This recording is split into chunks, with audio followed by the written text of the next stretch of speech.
Hello everyone, in this topic we'll be talking about mitochondrial DNA and various mitochondrial disorders which are inherited through mitochondria. So first of all, if I say that this is the total cell, so if this cell contains 100% of the genome and 1% of this cellular genome will be contributed by this mitochondrial DNA. The total base pair that is known as the human diploid chromosome, if you see in human diploid chromosome, 6 into 10 to the power 9 base pair, this is present in the human genome. So in haploid chromosome, or in haploid cell rather, it's a 3 billion base pair. But if you see, the mitochondrial DNA is contributing only 16,569 base pair. Okay, so this is just 1% of the total genome that we have. And if you remember that what we have is 100%, out of which only 0.5% that differs in individual, and that makes the individual. 95.5% of the genome are same for every human beings. Now every human being, and this 0.5% is actually which is responsible for the polymorphism. This is responsible for the polymorphism. Baki 95.5% same hai sab mein. This is only the 0.5% of the genome which is actually differing in each and every individual. So if I say this is one point, next point is that in the mitochondria will be having 2 to 10 copies of this DNA. 2 to 10 copies of the DNA will be present in the mitochondria. So mitochondrial DNA will be, human mitochondrial DNA will be having 2 to 10 copies of DNA. Next very important thing that you have to remember here, that this mitochondrial DNA is contributing, or rather it encodes around 37 structural proteins. So this mitochondrial DNA is also responsible for structural genes and from where the proteins will be produced. Please do remember, here they'll ask you that this 37 may say, okay, so please remember 2 mitochondrial rRNA, one is known as 16S rRNA, another is 12S rRNA. Mitochondrial tRNA, please remember 22 mitochondrial tRNA, they are encoded by mitochondrial DNA. And electron transport जो chain है, electron transport chain protein 13 electron transport chain protein are encoded by mitochondrial DNA. So here 2, 24 and there comes 37 total. Okay, so this 37 structural genes, 2 rRNA, 22 mitochondrial tRNA, 13 electron transport proteins are encoded by mitochondrial DNA. Now, so if you see, we have around 67 proteins in the electron transport chain. These 67 proteins in the electron transport chain mein, out of 67, okay, around 13 they are encoded by mitochondrial DNA, and rest others are encoded by our genomic DNA. That 13 by 67 into 100%, it comes around 20. So 19% of the electron transport chain protein are encoded by mitochondrial DNA. This is a question, that how out of 67 subunit electron transport chain 13 proteins are encoded by mitochondrial DNA, that constitutes around 19%. That is a question. So they'll ask you that what are those 13 subunits. So please remember, you have complex 1, you have complex 2, you have complex 3 in electron transport chain, complex 4, and another is your ATP synthase. Okay, that is complex 5. Now complex 2, please do remember that complex 2 do not have any proteins which are encoded by mitochondrial DNA. So complex 1, 7 subunit of the complex 1. Complex 3 का cytochrome B only, that means total हो गया 8. Next 3 subunit of complex 4 and 2 subunit from ATP synthase. 7 proteins from complex 1, cytochrome B from complex 3, and 3 proteins from complex 4 and 2 proteins from ATP synthase. These are actually encoded by electron transport chain. This is very important. Now if you see that what are the unique features, mitochondrial DNA, the unique features. Okay, now unique features may, just remember, first I told you it is double stranded circular. Okay, number 2, very important, it has some unique genetic codes. So it has some unique genetic codes. What does that mean? Unique genetic codes, that only 22 tRNAs are involved in the translation protein. So it is a double stranded circular DNA having 2 to 10 copies of the mitochondrial DNA in a cell. Unique genetic codes are present, and that is actually that needs 22 tRNA that are involved in the translation. Now also please remember what are the unique genetic codes. If you see, you have AUA, which normally responsible for isoleucine. This codon codes for isoleucine normally. This is the genetic code. But for mitochondria, this AUA is responsible for methionine. So this is what I can say is the nuclear code, and this is what I can say is the mitochondrial code. Okay, methionine. Understood. Next is UGA. As we all know, UGA is a stop codon for us for nucleus. Okay, but please do remember here it codes for in mitochondria it codes for tryptophan.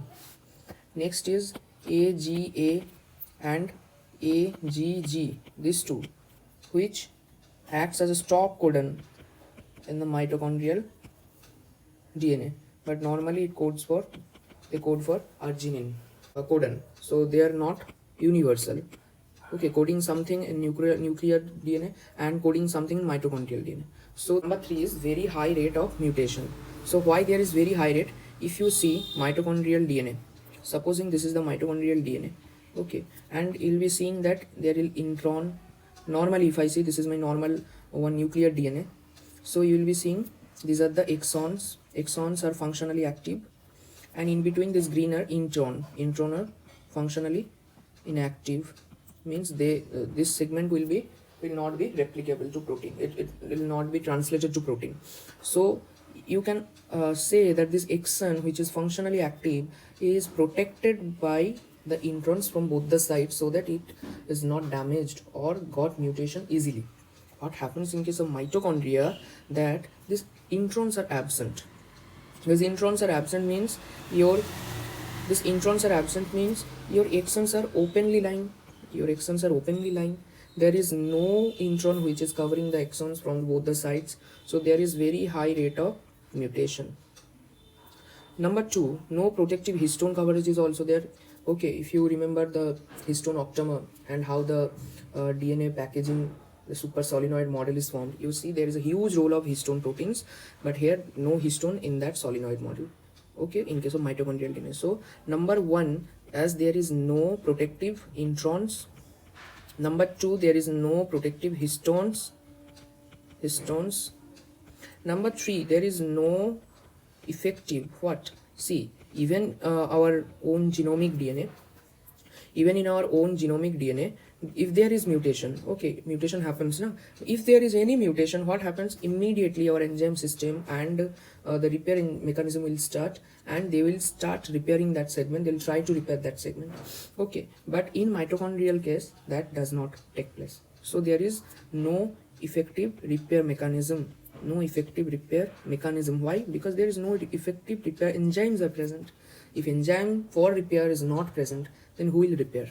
Number 4, very important, another thing you forgot, that mitochondria is a very, very important site where oxidative stress are taking place each and every time.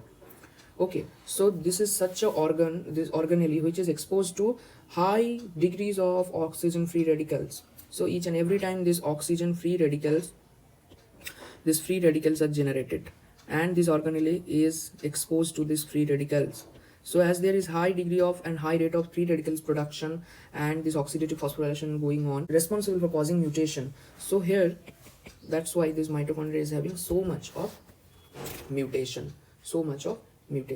Okay, number 4, the disorders, they follow non-Mendelian inheritance. So if this is mother and this is father, and these are the progeny after that.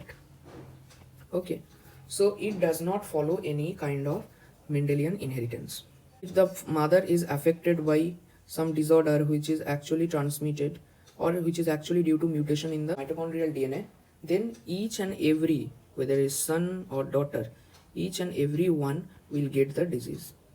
And this is such a easy pedigree to identify non-Mendelian mitochondrial mode of inheritance. So this is very, very important. Okay, coinciding everything here again, It is a double-stranded circular DNA. 2 to 10 copies of mitochondrial DNA is present. Unique genetic codes are there. Very high rates of mutation because of no intron, no histone, no effective repair mechanism, and high degree of exposure to the free radicals. And the diseases, they are basically non-Mendelian here. Mitochondrial DNA has non-Mendelian type of inheritance because it's a cytoplasmic inheritance, which is known as matrilinear inheritance. We'll be understanding this thing again. Here we go. Why this thing happens through mothers, why it is called maternal or matrilinear inheritance? Because if you see during the fusion of ova and the sperm, what happens that the sperm mitochondria and other organelle system, they are destroyed by the ova. So ova releases something that is known as ubiquitin protease, and this ubiquitin protease pathway is responsible for the destruction of the sperm, mitochondria and other organelle. Okay, if you remember, during fertilization process only the male pronuclei is injected inside the ovum cytoplasm. Rest of the parts of the sperm are destroyed by this protease mechanism. So what your zygote is having is only the mitochondria from the mother. Now when this zygote cell, there will be division of the cells. That what will happen, each and every cell will occupy the mitochondria that is contributed from mother. So if there is any defect in the maternal mitochondrial DNA, if any defect here, then this defect will be easily transmitted to everyone, every progeny, be it son or a daughter. Everyone will get the disease if it's a mitochondrial inheritance. Okay, so understood the pathogenesis? Very good. Next is very important, that I already told you that the pedigree, how to analyze. This is the way how you will be analyzing the pedigree. Okay, now please do remember this is the male. So when this male will get married, okay, and the mother is fine, but here you see that the this male got the disease from his mother. So when they will marry and their children, you will see none of them will be having the disease. None of them will be having the disease. Why? Because their mother is normal, no? Their mother is normal. Okay, he got the disease because his mother is abnormal, but their mother is normal. Papa se to nahi hota. This is matrilinear inheritance. Understood? Now the very important thing is, what are the diseases that I am talking about? What are the diseases that I am talking about? Please do remember, these diseases will mainly affect central nervous system, ophthalmology, eye, and the skeletal muscles. Okay, now you have to just remember 6 of the diseases. You can remember them by the mnemonic KLMNOP. KLMNOP. Okay, so K for yes, K for Kearns-Sayre syndrome. K for Kearns-Sayre syndrome. M for MELAS. Very, very important. Let me write it. MELAS. MELAS. MELAS. What is the full form? Is M for mitochondrial. M for mitochondrial. E for encephalopathy. So mitochondrial encephalopathy ho gaya. Now LA means what? Lactic acidosis. Very good. So lactic acidosis. Okay. And S for what? Seizure. Stroke. Not seizure, stroke. So MELAS, mitochondrial encephalopathy, lactic acidosis, stroke like episodes. That is what is known as MELAS. And please do remember, this is the most common mitochondrial inheritance. Most common mitochondrially inherited disease. Okay, this is MELAS. Please do remember. KM, then N just remember NART syndrome. No question from that. Coming into L. L is very important. What you have to remember, one is LON, LHON, another is Lee. One is LON, another is Lee syndrome. What are those? Lee syndrome, you don't have to learn anything. What is LON, guys? LON is Leber's, H for hereditary, Leber's hereditary optic neuropathy.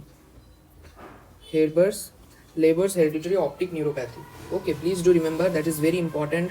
Okay, that is seen in young male basically. Okay, basically seen in young male. Though I told you mitochondrial inheritance are seen in male female. Sub affected hoga. Yes, sub affected hota hai. But more symptoms will be there in case of male. Okay, and obviously they will be male. Now another important thing in Leber's hereditary optic neuritis is papillary telangiectasia. Papillary telangiectasia. Okay, that is very important finding. You will see history in the maternal lineage. You will see the history presence of sudden bilateral, that is progressive bilateral your blindness. So Leber's hereditary optic neuropathy, mostly it affects the male. Okay, and there is peripapillary telangiectasia. Very important. There will be progressive bilateral visual impairment, and he will lose the vision. He will lose the vision. Okay, there will be history in the family also. Please do remember that. So KLMN KLMN अच्छा sequence में नहीं हुआ. O is ophthalmoplegia. Please do remember ophthalmoplegia. Now this ophthalmoplegia is, remember, chronic progressive external ophthalmoplegia. Okay, so very good. Pearson syndrome.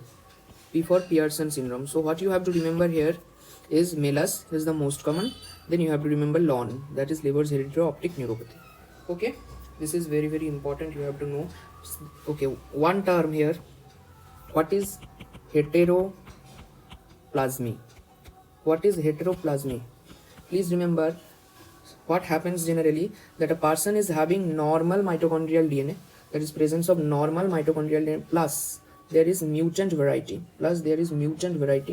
or the wild kind of mitochondrial DNA. So presence of both normal and wild kind of mutant mitochondrial DNA is what is known as heteroplasmy. Okay, so let us do MCQ here. They are saying that a 25-year-old has rapid vision loss. Okay, now his means he is a male. Maternal uncle lost the vision suddenly over a period of 3 months at 26 years of age. So he is 24 years. Okay, and lost vision, bilateral loss, and also having a history in 26 years. His maternal uncle 26 years of age. Okay, who also lost bilateral visual field within 3 months. Now genetic testing, see here, very important thing, clue has been given here. There is bilateral circumpapillary telangiectasia. So bilateral circumpapillary or peripapillary telangiectasia is their very important finding, number 1. Okay, number 2, genetic testing shows missense mutation in one of the genes coding electron transport chain. That is another clue, I told you. Missense mutation, electron transport chain. So it's a mitochondrial inheritance. The disease will be something that is related to mitochondrial DNA. So here they are saying that a young male